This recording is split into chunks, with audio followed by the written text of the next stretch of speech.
¿cierto? O si va a hacer trampa en el casino. Entonces, si usted en un casino de Las Vegas se desmaya, como lo estaban siguiendo con una cámara persona a persona, inmediatamente se dan cuenta, la gente está entrenada, va y el que maneja las cartas sabe hacer compresiones cardíacas y sabe hacer todo el RCP básico. Tienen desfibriladores en todas partes, entonces es muy probable que usted lo desfibrile en los primeros 3 minutos y para cuando lo hayan desfibrilado la ambulancia ya está en la puerta y usted está en el hospital en media hora. Entonces el pronóstico de estos paros es muy bueno. ¿Cómo hacemos nosotros entonces para darnos cuenta que un paciente hizo paro en el hospital? Un compañero mío de medicina decía, lo mejor es estar en cuarto doble, para que el de la cama del lado avise, este no respira, ¿cierto? Porque ¿cuántas veces nos ha pasado que uno llega al cuarto y dice, este paciente está en paro, ¿cuánto tiempo lleva este paciente en paro? Yo no sé. Entonces, para darnos cuenta de que el paciente va a entrar en paro, se han creado los equipos médicos de emergencia, que fue lo que Mauro les mostró, que ustedes tienen en la gráfica, en la carpeta, y es esta tablita, y es que el 80% de los paros intrahospitalarios no son súbitos. O sea, la gente hace muerte súbita en la casa, o en los partidos de fútbol que está tan de moda hacer muerte súbita, ¿cierto? Pero la gente en los hospitales no hace muerte súbita, la gente en los hospitales tiene una condición médica que la va deteriorando hasta que finalmente el paciente entra de paro. Entonces los equipos médicos de emergencia son una buena forma de darnos cuenta que el paciente va a hacer paro. Muy bien, ¿quién tiene que ir a atender un código? Un código lo tiene que ir a atender todo el grupo que está involucrado en la atención de una materna. Entonces cuando hay un código azul en los hospitales tiene que quedar, hay 3 códigos que tienen que quedar claramente demarcados, que son el código azul de los adultos, el código azul de los niños y el código azul de las embarazadas, porque la gente que debe ir a atender esos códigos es completamente distinta, ¿cierto? Entonces, usted tiene que asegurarse que en su hospital acuda la gente que se necesita para el código, porque si llega la señora en el embarazo y llega el internista jefe de turno que no sea Joche, el señor siempre se va a asustar un poquito atendiendo a la señora. Si es un bebé y no llega el pediatra, también va a haber problemas. Entonces, ¿quién va al código azul ginecobstétrico? Obviamente el obstetra, el anestesiólogo, el pediatra, pero mire ya acá lo que viene, debe ir un instrumentador, debe ir enfermería, y fuera de los equipos del carro de paro común y corriente, tenemos que llevar el equipo para la histerotomía perimortem, que ya vamos a hablar de ella más adelante. Entonces, yo llamo a la señora, ¿cierto? Entonces, señora, entonces acuérdense, ¿cómo es el llamado? La toco, la miro y le grito por si es sorda, muda o alguna cosa por el estilo. El llamado tiene que ser con las 3 cosas. Señora, no responde, por favor, Carlos, actívame el código azul ginecobstétrico. Y Carlos, haciendo uso de una herramienta que vamos a utilizar ahorita durante toda la estación, me responde en asa cerrada. Las órdenes en paro se dan en primera persona y la persona que recibe la orden la debe responder. Carlos, el de la corbata morada bonita, ¿es él? Pues usted tiene corbata morada. ¿Está claro que la orden es para Carlos? ¿O usted creyó que era para usted? ¿Usted creyó que era para usted? ¿Usted creyó que era para usted? La orden está clara que es para él. Carlos, me activa el código azul ginecobstétrico. Usted no me responde. Código azul activado. La persona me tiene que responder a mí que la persona entendió la orden que yo di. Al final del paro hay médicos que dicen, ¿qué será que acá nadie hace nada de lo que uno pide? Activen el código azul, cojan la vena, pongan el oxígeno, pónganla en decúbito lateral, llamen al obstetra, traigan a la instrumentadora. Y a la media hora uno dice, ¿dónde está la instrumentadora? Ah, yo no fui. ¿Usted la llamó? Ah, yo tampoco. Entonces, las órdenes en paro se dan en primera persona y la persona responda. Carlos, actívame el código azul ginecobstétrico. Código azul. Perfecto, muy bien. Entonces pido ayuda. En ese momento busco pulso. Los pulsos en paro se buscan siempre en la circulación central. Entonces buscamos el pulso en la arteria carótida. Listo, entonces buscamos el pulso durante 10 segundos. Y si el paciente no tiene pulso, empezamos las compresiones cardíacas externas. Bueno, ¿qué pasa en la embarazada? Que para que las compresiones cardíacas externas le sirvan a una mujer en embarazo, hay que desviar el útero hacia el lado izquierdo. Entonces, cuando llegamos a la letra C, nosotros decimos, Luis, ¿esta paciente tiene pulso o no tiene pulso? No tiene pulso. No tiene pulso. Vamos a empezar las compresiones cardíacas externas. Tú le vas a dar 30 compresiones y Jennifer me va a desviar el útero hacia la izquierda. Entonces, ¿usted qué me responde? Ya comienzo las compresiones. ¿Y Jennifer qué me responde? Desviando el útero a la izquierda. Asa cerrada. Di la orden y la persona que me recibió la orden me entendió. ¿Listo? Muy bien. Entonces, doy 30 compresiones y después de dar las 30 compresiones reviso la respiración. A las personas que llevaban mucho tiempo sin recibir cursos de reanimación se han dado cuenta que el mundo cambió. Digamos que desde 1970 hasta el 2010 fueron muchos años en que era ABCD y ya se descubrió que es más importante la circulación que la vía aérea y por eso la C pasó. Es duro el cambio porque es un cambio de 40 años. ¿Listo? Entonces, permeabilizo la vía aérea y si la paciente pues le doy 30 compresiones y le doy 2 ventilaciones y en ese momento capturo el ritmo. Bueno, muy bien. Entonces, ¿por qué hay que desviar el útero? Porque toda mujer cuyo fondo uterino llegue al ombligo o sobrepase el ombligo es suficiente para comprimir la aorta y la cava y producir un síndrome de hipotensión supina y no van a salir del paro si usted no desvía el útero. Entonces, ¿a quién se le desvía el útero? A la izquierda, a toda mujer embarazada que cuando usted toque, le toque el útero por encima del ombligo. Puede ser que tenga 15 semanas y sea un gemelar y tenga el útero más grande. Puede ser que tenga 17 semanas y tenga una miomatosis y tenga el útero más grande. No importa, cualquier útero que sobrepase el ombligo, usted tiene que desviar a esa paciente durante el paro, o si no la paciente no va a salir del paro. Entonces acá está, esto fue hace muchos años en Medellín, entonces acá está una paciente que prestó de modelo, entonces acá está, estamos haciendo las compresiones cardíacas externas, aquí vamos a pulir un poquito la medicina. Masaje es lo que le hacen a uno en Cartagena. Cuando uno va a Cartagena a la playa le hacen masaje, listo. Acá debe haber spa también. Y en reanimación hacemos compresiones cardíacas. Entonces esta persona está haciendo compresiones cardíacas externas, esta persona está desviando el útero a la izquierda y esta persona está haciendo las ventilaciones. En ese momento llega el desfibrilador, porque acuérdese que Carlos había pedido el carro de paro, ¿sí o no, Carlos, que usted lo pidió? Entonces, como Carlos había pedido el carro de paro, en ese momento llega el desfibrilador, yo prendo el desfibrilador, lo coloco sobre el pecho del paciente y puedo encontrar entonces 2 ritmos. La mitad de los paros son ritmos desfibrilables, que son la fibrilación ventricular y la taquicardia ventricular, y la mitad de los ritmos son no desfibrilables, que son actividad eléctrica sin pulso y asistolia. Esto es una fibrilación ventricular, esto es una taquicardia ventricular, son los ritmos de paro desfibrilables, esto es una asistolia y esto es una actividad eléctrica sin pulso que se define como la presencia de un electrocardiograma, de un ritmo que no es ni fibrilación ventricular ni taquicardia ventricular en un paciente que está en paro cardíaco. Quiero contarles que estos son los 2 ritmos de paro más frecuentes a nivel intrahospitalario y que este es peligrosísimo, porque a la gente que le gustan más los monitores que los pacientes puede demorarse mucho rato en darse cuenta que este paciente está en paro, porque uno puede tener este ritmo en el monitor y estar en paro, y a mí ya me pasó hace un año con un paciente, con una niña nueva. Entonces pasa, y puede pasar que el ritmo de actividad eléctrica sin pulso sea un ritmo lento, o puede pasar que sea un ritmo rápido, o puede pasar que sea cualquier ritmo. Entonces, si el ritmo de paro es un ritmo desfibrilable, que es la fibrilación ventricular o la taquicardia ventricular, ¿cuál es el tratamiento? Hay que desfibrilar. Hay que desfibrilarlo. Y las mujeres embarazadas se desfibrilan igual que la población general. ¿Listo?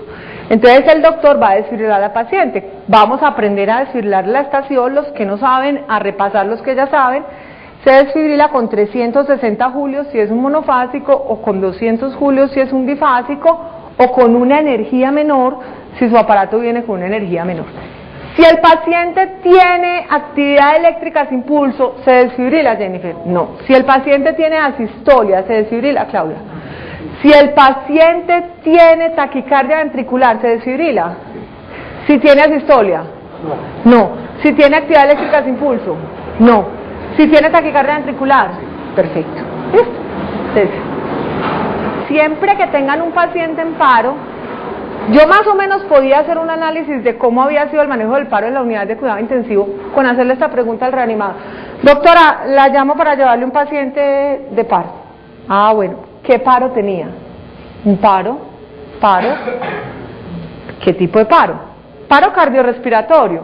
¿Cuál paro? O sea, uno nunca dice, yo saqué un paciente de paro. Eso es un diagnóstico interno. Uno dice, yo tengo un paciente en paro en fibrilación ventricular, yo tengo un paciente en paro en taquicardia ventricular, o en actividad eléctrica sin pulso, o en asistolia. Entonces ya en este momento ya vamos en un diagnóstico más fino. Muy bien, entonces, si era desfibrilable lo desfibrilamos, si no era desfibrilable no lo desfibrilamos y pasamos al ABCD secundario, que sí conserva el orden. Levanten la mano los anestesiólogos. Solamente los anestesiólogos, muchas gracias, están autorizados para atender los pacientes, anestesiólogos e intensivistas, para intubar a los pacientes en paro. Entonces, cuando ustedes tengan un paciente en paro y hayan completado el CAB, vean si el paciente sea desfibrilable o no desfibrilable y llegan al ABCD secundario, la A es asegurar la vía aérea definitiva. Y asegurar la vía aérea definitiva para los anestesiólogos y para los intensivistas es sinónimo de intubar. ¿Quiénes no son anestesiólogos o intensivistas de los que están acá?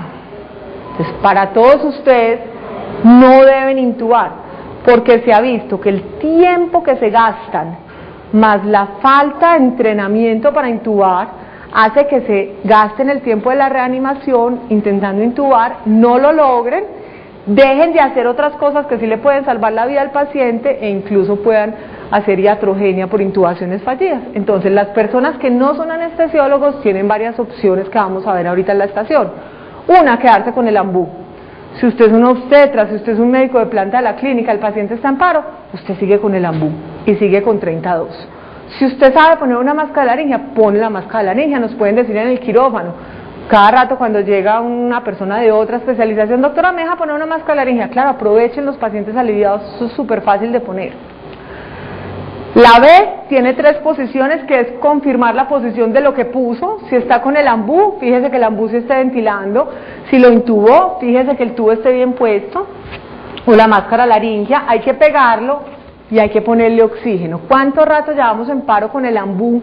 Y a veces tenemos el AMBU que lo tenemos sin oxígeno suplementario.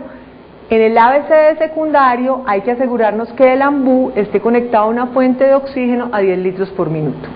C, acceso venoso, súper importante, paro intrahospitalario. Yo creo que aquí extrahospitalarios hay pocos. Los pacientes que hacen paro en el hospital casi siempre tienen acceso venoso.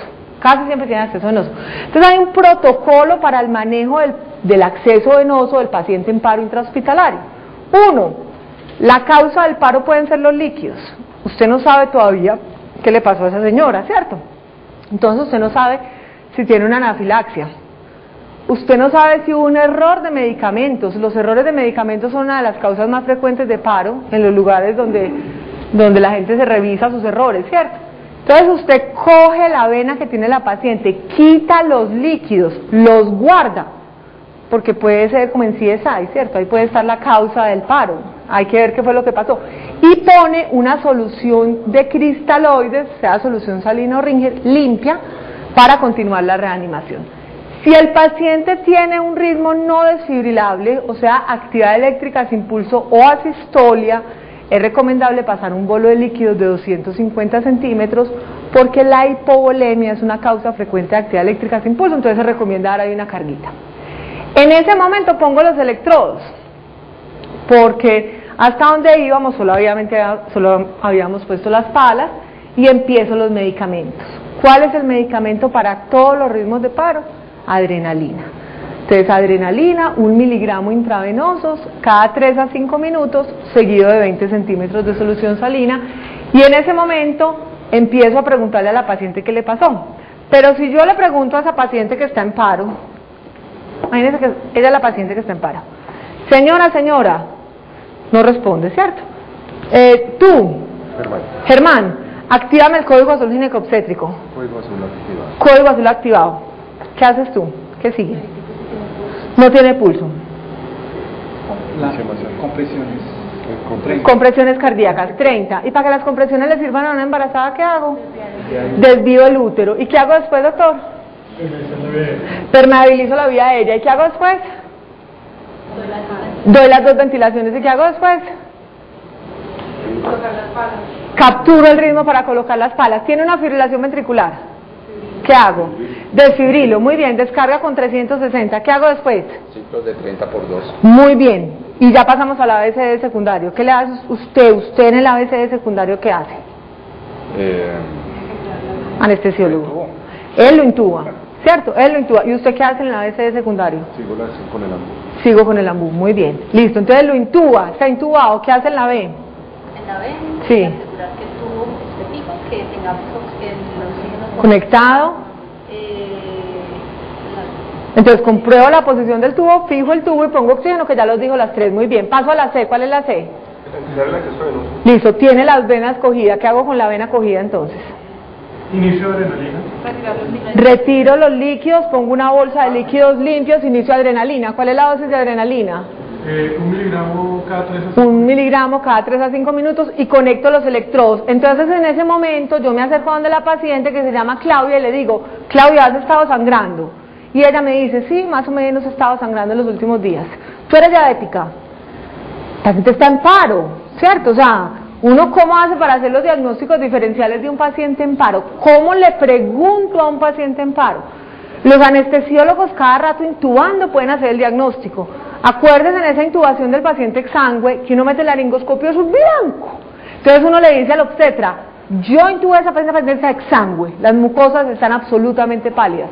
O cuando uno intuba a un paciente con una reacción anafiláctica, que está caliente, rojo, edematizado, entonces uno dice, este paciente está caliente o está frío, ¿cierto? Está sudoroso o está seco, tiene signos de glucometrías en los dedos, tiene una fístula arteriovenosa.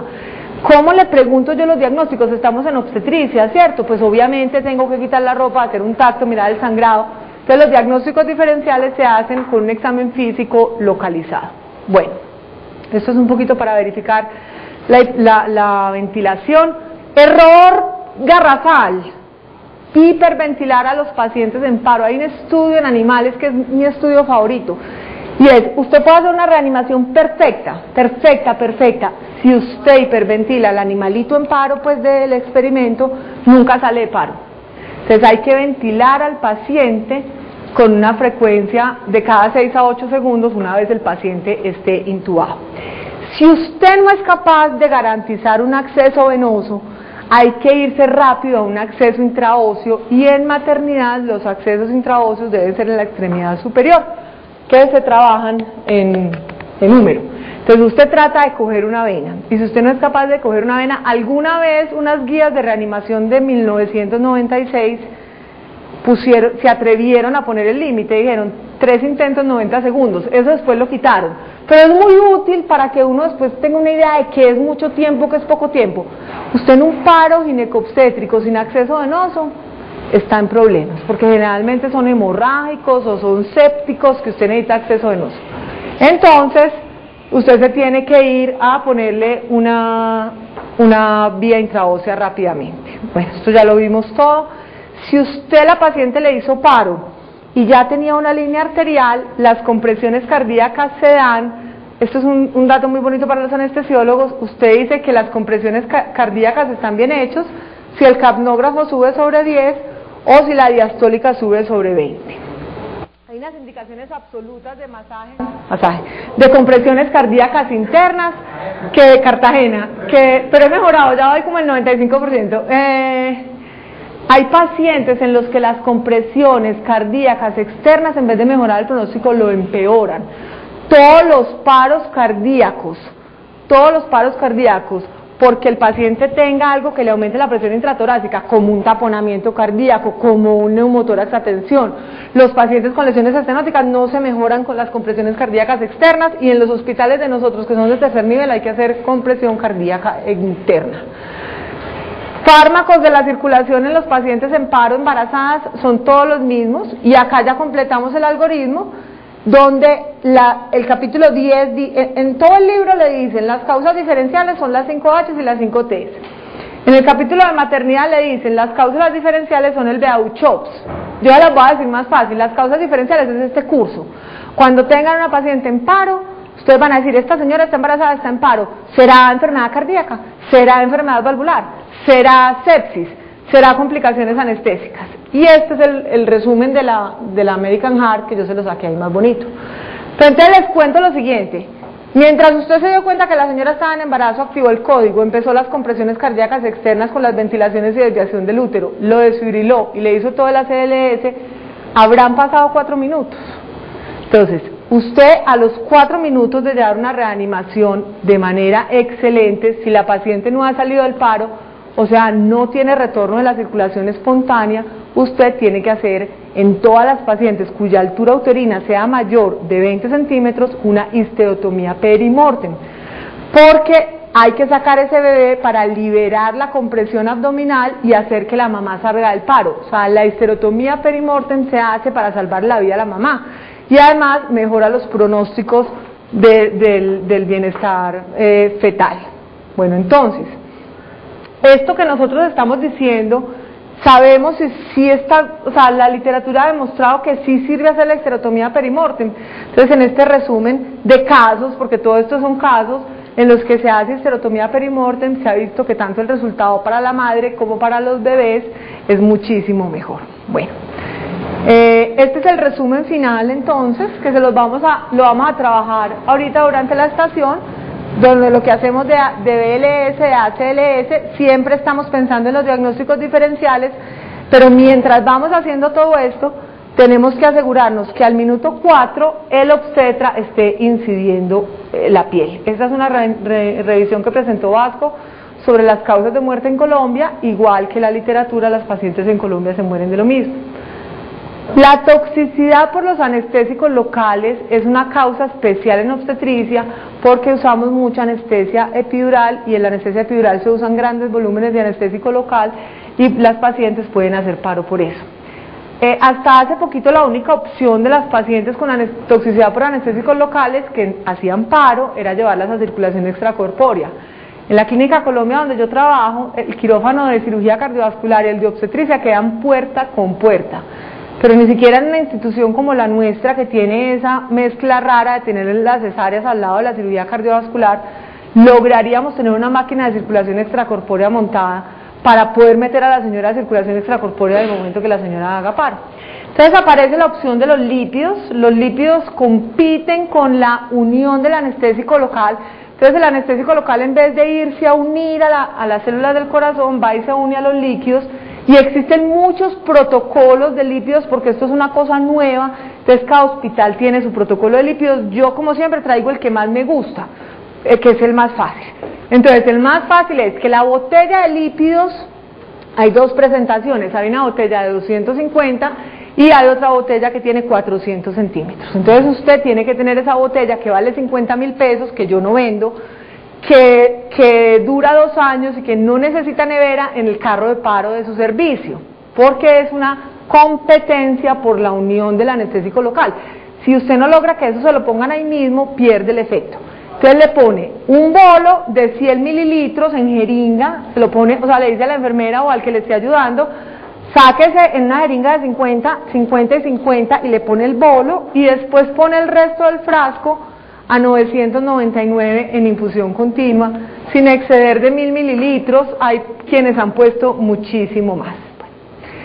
Si usted saca al paciente de paro, entonces apenas quiero contarle, para que no se ponga triste, que apenas va en la mitad de la carrera, porque en ese momento, cuando el paciente sale de paro, que se llama el retorno de la circulación espontánea, empieza otra enfermedad que se llama el síndrome posparo, que tiene otro capítulo entero, que se llama el capítulo del síndrome posparo cardíaco. Y ese capítulo del síndrome posparo cardíaco, que empieza cuando el paciente sale de paro, es que usted tiene que tener el paciente oxigenado, tiene que tratarle la hipotensión con líquidos y con vasopresores, y tiene que preguntarle al paciente si responde o no responde. Entonces ya, sacamos a la señora de paro y cuando la señora sale de paro yo la toco. Señora, y si la señora que ya salió de paro no tiene contacto con el medio, o sea, salió de paro y quedó en coma, entonces esa señora es candidata al protocolo de hipotermia posparo. Y el protocolo de hipotermia posparo, que este es el artículo más grande sobre el cual está basado, Se empieza con una mezcla de 30 centímetros por kilo de solución salina al 0.9%, y este es un capítulo que ahorita les voy a mostrar en la estación de un caso de un paro intraoperatorio muy bonito, donde el anestesiólogo saca a la paciente de paro y empieza la hipotermia. Ahorita lo vamos a ver acá durante la estación. Entonces la RCP en la embarazada es de baja frecuencia, se debe evitar, se debe hacer todo lo posible para prevenirla, pero si se presenta, tenemos que estar todos juntos, porque si no, no vamos a ser capaces de sacar a estas señoras adelante. Yo creo que el resto lo terminamos ya en la estación.